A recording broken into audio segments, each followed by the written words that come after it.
Hi, I'd like to welcome you to the Crucible of Thought podcast. I'm Brandon, and I'm here to share things that interest me and things that I think the Lord has brought to my attention.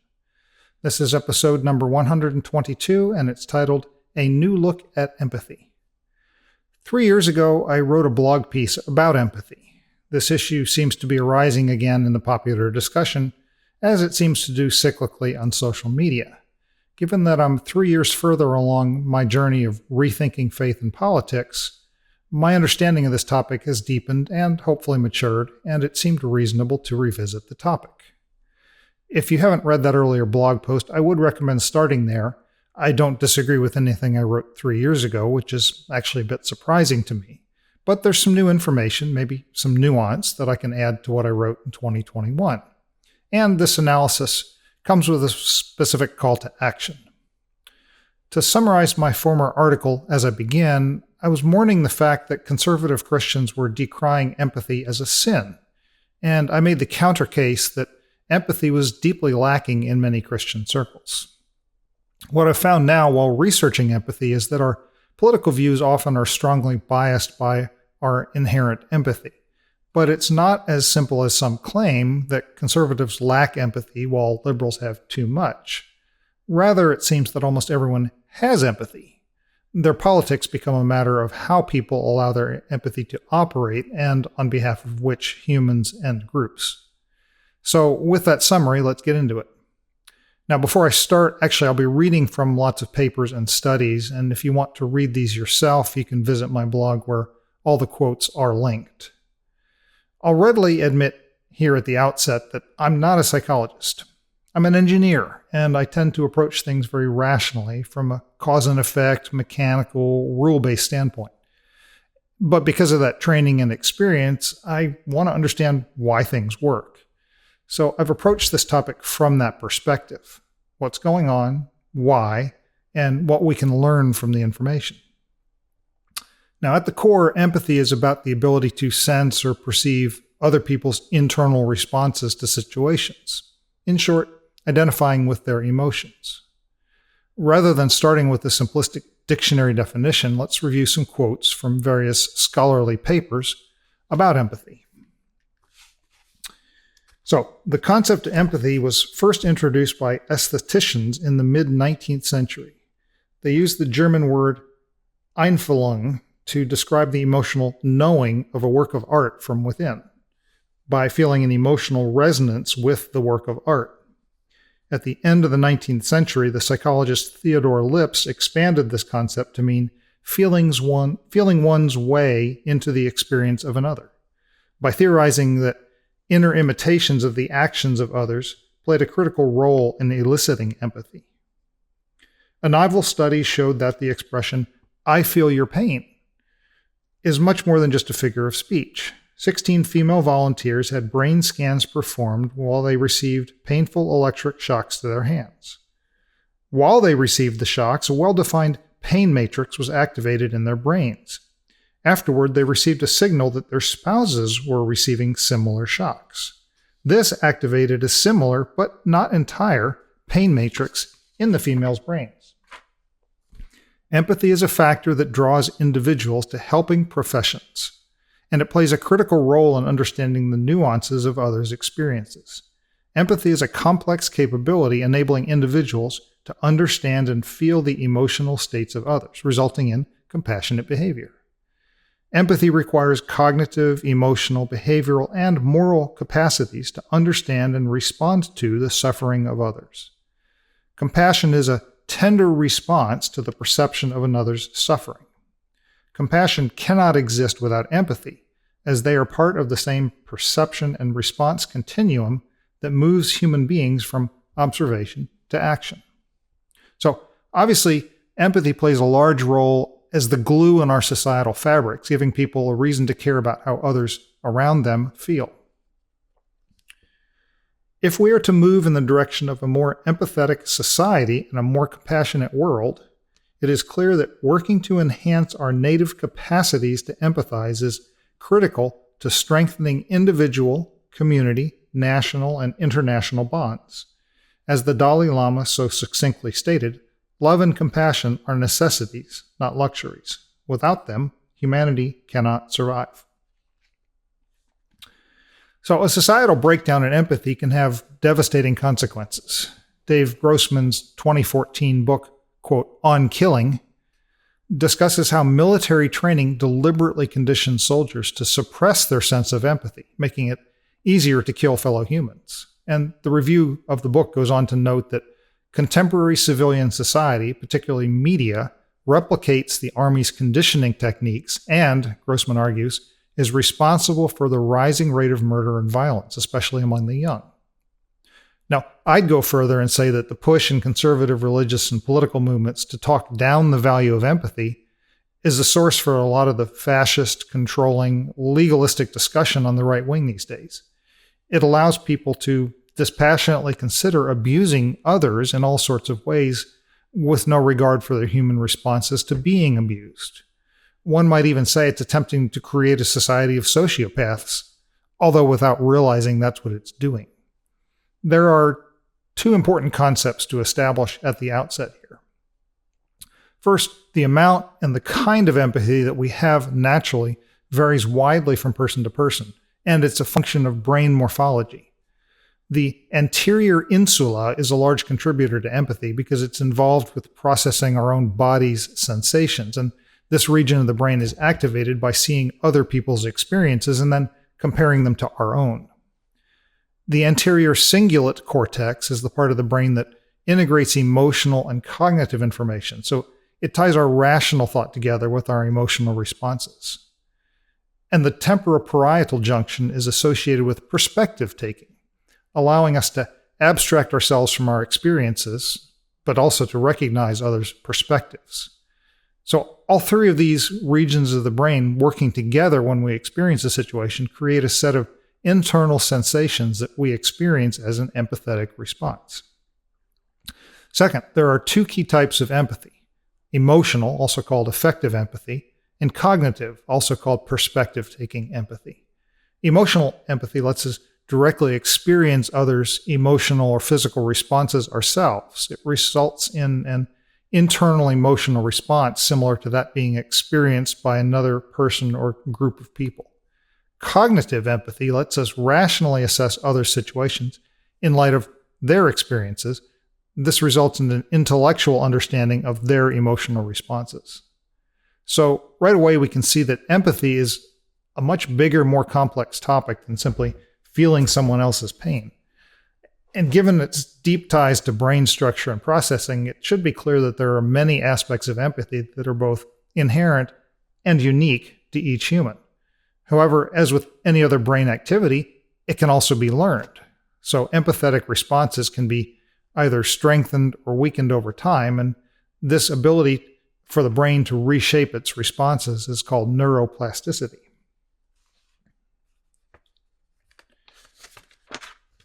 Teaching empathy and compassion has become a big focus among progressive schools. These studies suggest that perhaps kindness doesn't need to be taught anew as much as supported more continuously from an early age. Children's empathy seems inborn, a gift that is ours as a society to lose, depending on how we react to these earliest overtures. There are wonderful stories in the studies that describe how the youngest children, well before learning to talk, can recognize pain in their parents or playmates and attempt to reach out and soothe that pain in their infantile ways. For some time now, it's been theorized and then studied that people's political leanings are strongly tied to their ability to experience empathy. The common idea has been that liberals are inherently more empathetic, while conservatives are less empathetic. This article, for example, details one of the first attempts to map neural activity as a function of political persuasion.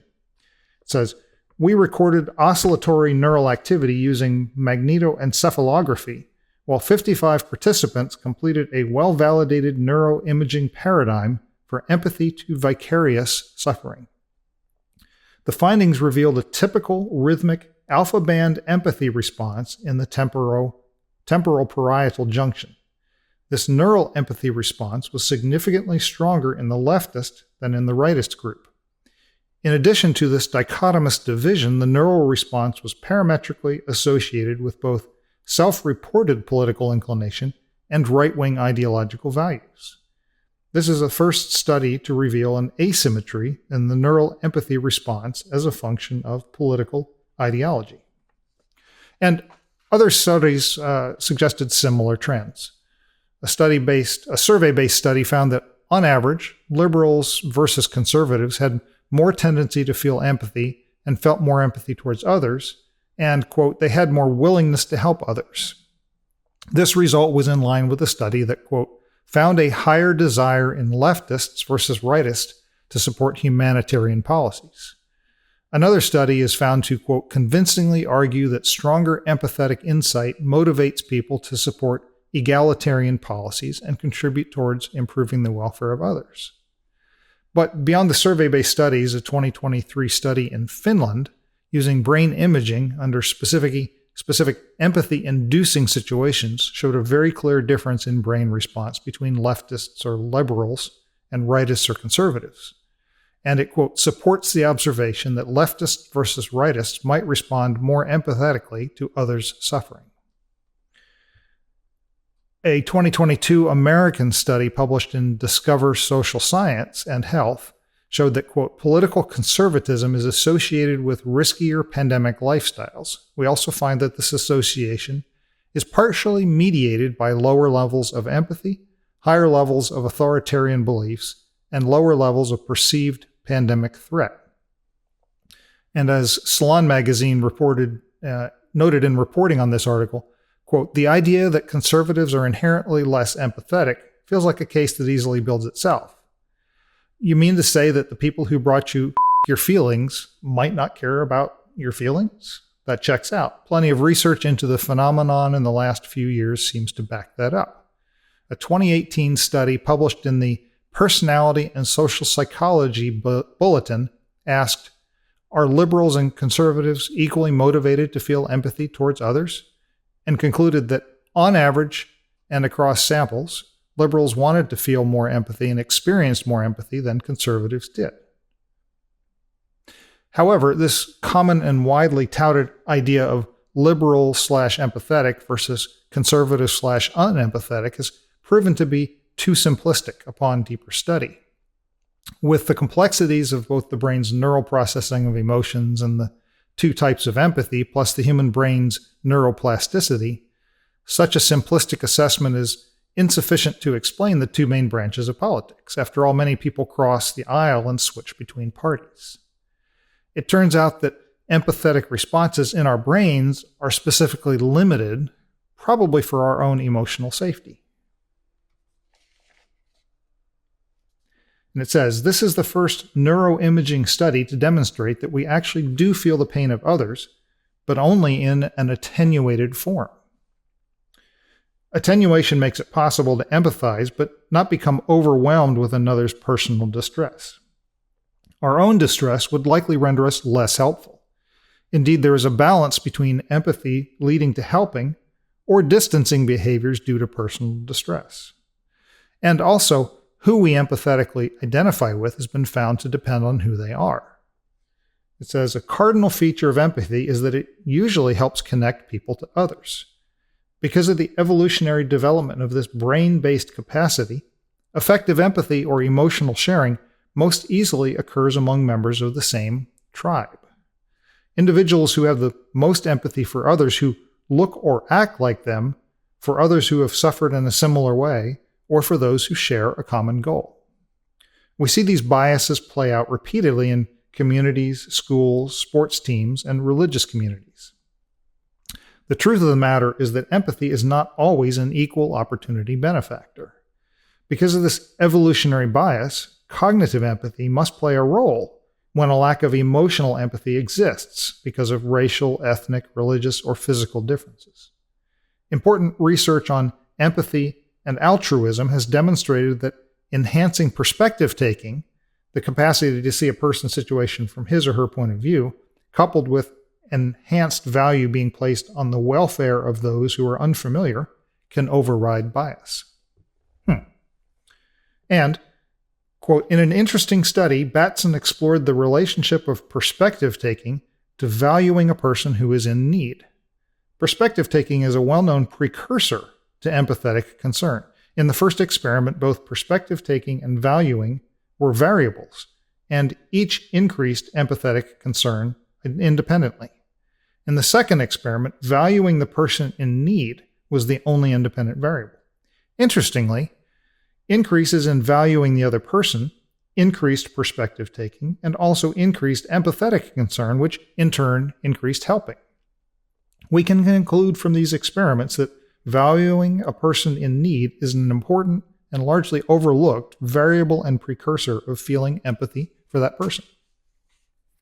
So I'll take a very brief detour here and note that phrases like perspective taking and valuing a person in need sound like modern versions of Jesus' parable of the Good Samaritan, where a person deliberately reaches across a cultural divide to assist someone that they saw in need of help.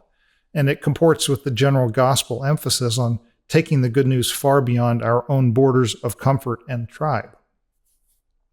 A 2019 article in Nature notes that liberals, relative to conservatives, express greater moral concern towards friends relative to family and the world relative to the nation.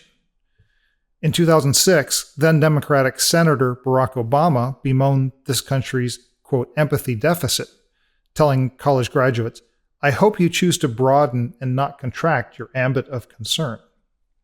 And then in 2012, Republican presidential challenger Mitt Romney said, President Obama promised to begin to slow the rise of the oceans and heal the planets.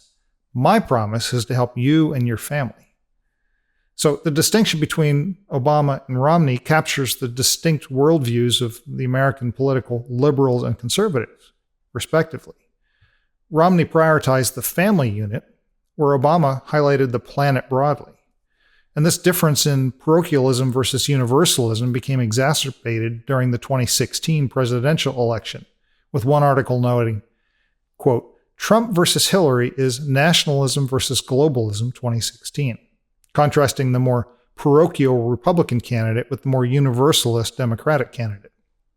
Others have characterized the Trump administration's policy decisions as battles between nationalists, typified by parochialism, and globalists, typified by universalism.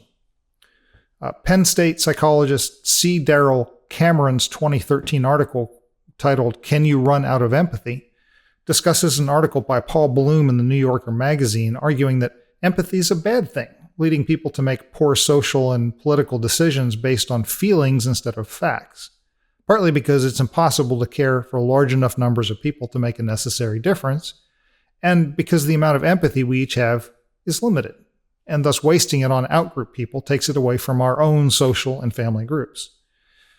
Cameron, however, argues instead that current research outright contradicts his points. In fact, the science says we can expand our empathetic bandwidth and sensitize ourselves to the situations with large numbers of strangers. The problem isn't empathy itself, instead it's how people handle their empathy that matters.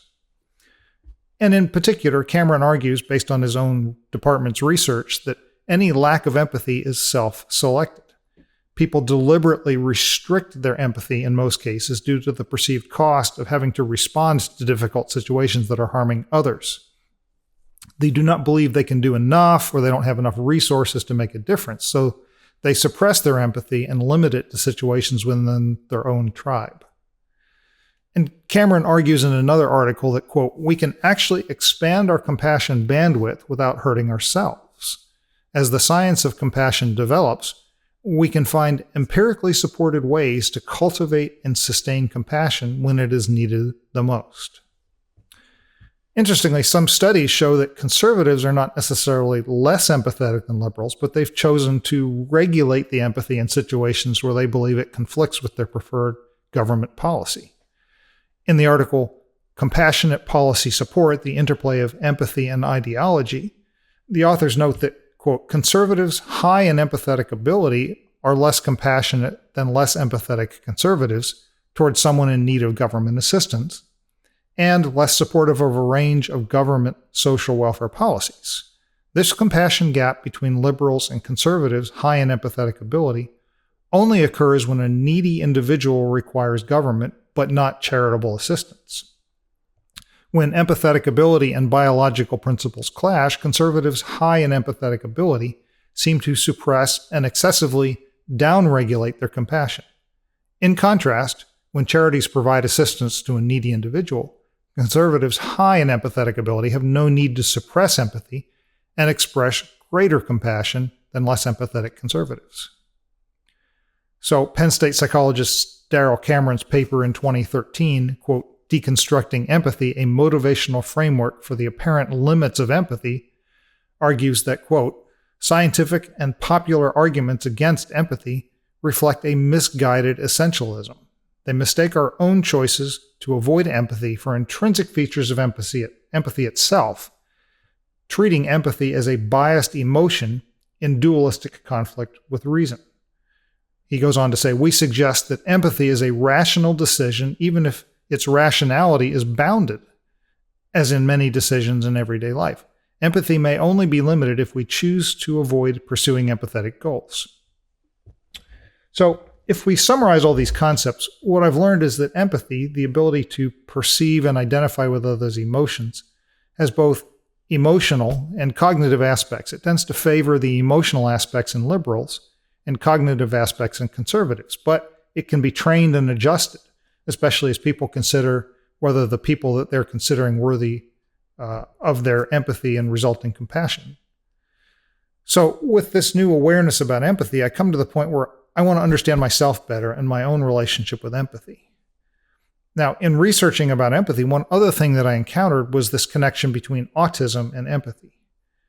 For a long time, people understood autism to include a significant lack of empathy. However, more recent studies have shown that A, autism can be widely varied, and B, many autistic people do not lack empathy, and if anything, they have too much of it.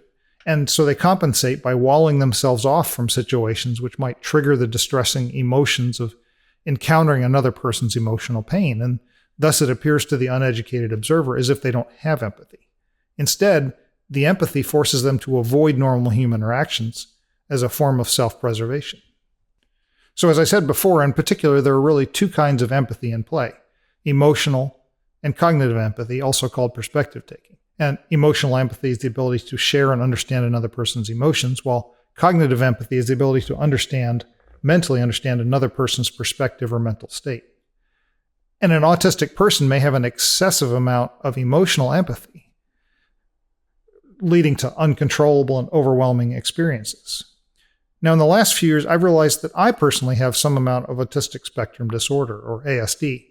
It runs in my family, and it's well evident in several family members and diagnosed in several of the younger generation. Really, it was not well understood and typically was undiagnosed in older generations like mine, so it's not something for which I was ever evaluated. What I learned about myself through counseling and a lot of introspection is that for most of my life, I was deeply uncomfortable in empathy-demanding situations. For example, as long as I can remember, I've absolutely hated most television sitcoms. I never understood why, but now I see that it's precisely because most sitcoms base their humor on someone's discomfort. Consider, for example, young Sheldon and The Big Bang Theory. Most of the humor is at the expense of Sheldon's inability to interact in a neurotypical way with his peers. Those people lucky enough to be neurotypical find such behavior hilarious, but I realized that I identified so strongly with Sheldon while watching that show that it was incredibly uncomfortable. So my coping method was to avoid such shows, lest I literally emotionally suffer along with the fictional character who was the butt of the humor. In essence, what I learned that was over time I had deliberately walled off and very carefully shut off my ability to perceive other people's emotions so that their pain would be invisible to me and I could cope with life around uncomfortable people. Of course, this had life-altering effects on my human interactions. But in beginning to heal from such brokenness, I found myself suddenly aware of other people's pain and their joy once again. My emotional empathy began to return.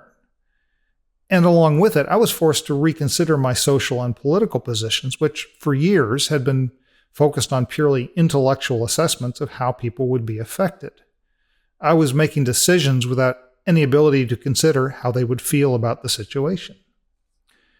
In the language of my studies above, I had suppressed my emotional empathy and studiously developed a cognitive empathy. And this fit very neatly into that conservative model. So as my politics have shifted, I've learned that the conservative mantra of tough love applies politically too. Fundamentally, it posits, decisions are about how to treat someone or discipline them and must be made absent the emotional impact it may have. When one considers welfare, for example, the conservative will often assess that welfare is foundationally bad because it teaches the recipient's dependency on someone else and will result in long-term harm.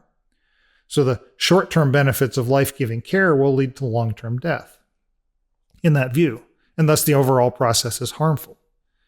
Another interesting and excellent example is insisting that a rape victim must not abort a pregnancy.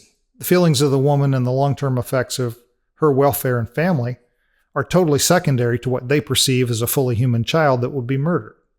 And similar thinking is applied across all social and political decisions. And conservatives pride themselves on making the hard choices for the good of all society, even if they cause deep emotional harm.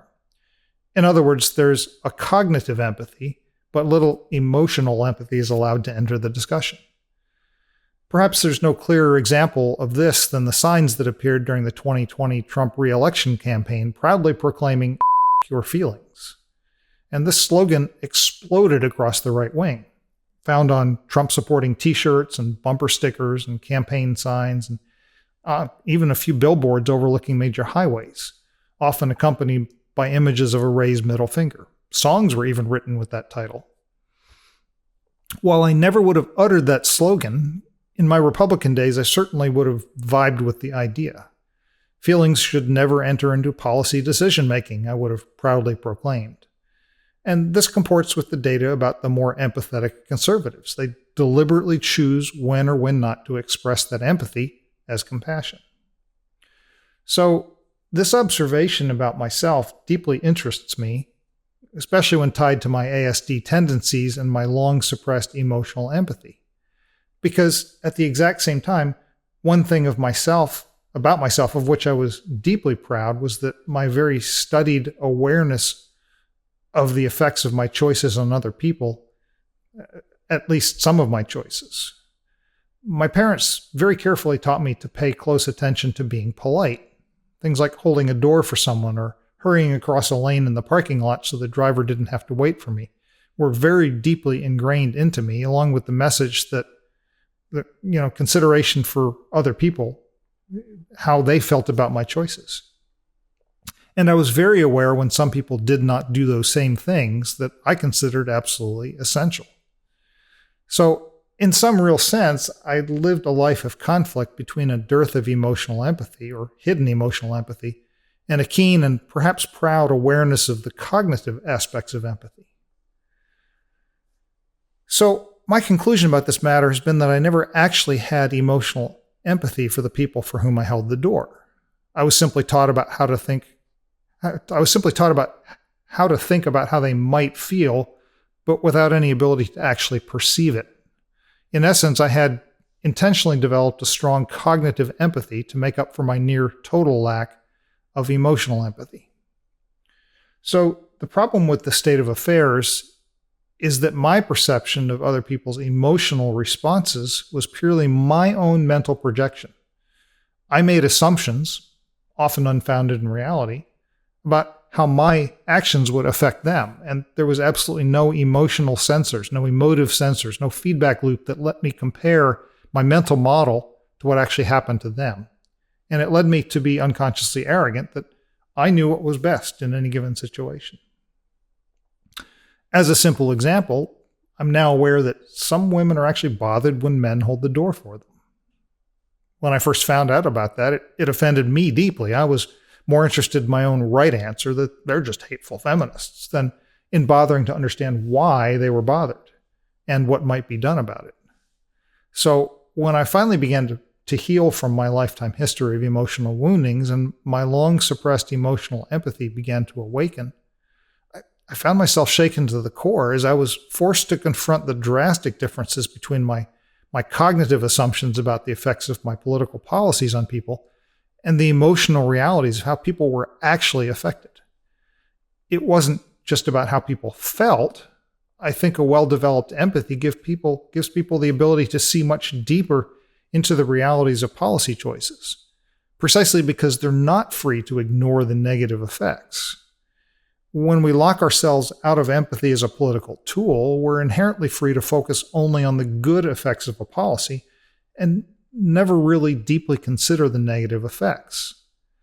But using a well-rounded empathy, both cognitive and emotional, we cannot ignore those negative effects, even if those effects are not just a matter of how the affected people feel. And all of this discussion applies equally to religion. For example, when today I consider purity culture, I've been forced to admit that there are some deeply harmful aspects, and I now perceive that they strongly outweigh the positive aspects. But before the healing of my empathy, I would have insisted that all that stuff was just empathetic nonsense. The true and right things about purity culture didn't care about how people felt about sex and pleasure and self-determination. They needed to get their feelings into line with truth. But once empathy enters the picture, I'm forced to confront a whole slew of negative effects, real, practical, non-feeling-based effects that I was unwilling to consider because I believed them only to be a matter of how people felt.